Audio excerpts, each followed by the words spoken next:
मनाचे श्लोक क्रमांक 197.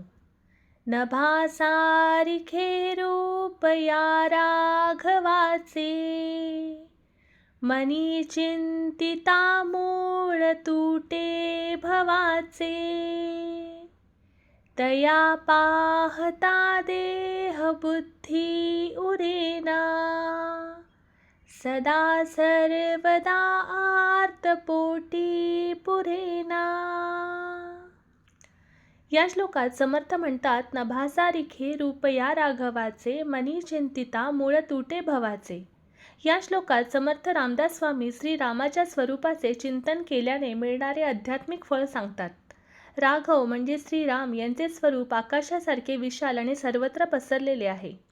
आकाशाला जशी मर्यादा नाही, तसेच परमेश्वराचे स्वरूपही अनंत आणि व्यापक आहे. जर मनाने सतत त्या परमेश्वराचे चिंतन केले तर भवसागराचे मूळ म्हणजे जन्ममृत्यूचे बंधन तुटते, म्हणजे संसारातील दुःख, मोह आणि बंधन यापासून मुक्ती मिळते. तया पाहता देह बुद्धी उरेना, सदा सर्वदा आर्तपोटी पुरेना.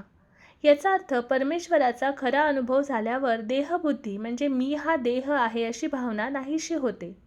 साधकाला आपल्या खऱ्या आत्मस्वरूपाची जाणीव होते.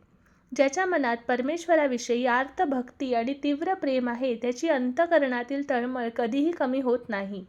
तो नेहमी देवाच्या स्मरणात आणि भक्तीत रमलेला राहतो. त्याचे चिंतन केल्याने जन्ममृत्यूचे बंधन तुटते, देहाभिमान नाहीसा होतो आणि साधकाचे मन सतत देवभक्तीत तल्लीन राहते.